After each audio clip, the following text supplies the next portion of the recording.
Guys আমরা আড্ডা বাড়িতে এসেছিলাম, ঠিক আছে? তো এখানে খেয়ে দিয়ে আমাদের একটা বন্ধুর রিভিউ শোনো, সে কি বলতে যাচ্ছে বলো।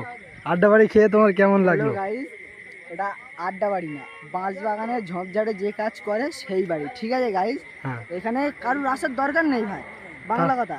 এর থেকে তোমরা ঘরপুকুর জমজমে যাও, গিয়ে খেয়ে নাও, অনেক ভালো। একটা ফ্লেকের দাম 10 টাকা, তারপর? মানা যায়? আর তারপর আর কি আছে?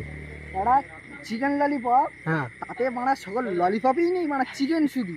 পিস কত সাইজে, কিরম সাইজে পিস ছিল? পিস মারা 2 গ্রামও নেই মারা, 0 গ্রাম মারা, শুধু বেসন দিয়ে মানুষ মেরে দিয়েছে। কাঙ্গি চলে চল কি আছে, বাড়ি চলে যাচ্ছ নাকি? তোমরা কি খেলে, কি কি খাওয়া দাওয়া করলে? এদের এই পুকুরটা দেখাও, ওই যে পাতায় ফেলে ঠিক এরকম করে ঠাপা ঠাপ মারতে হবে, ঠাপা ঠাপ।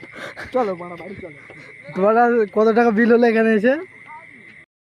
হাবিবি কামপুর জীবন তোলা আড্ডা বাড়ি।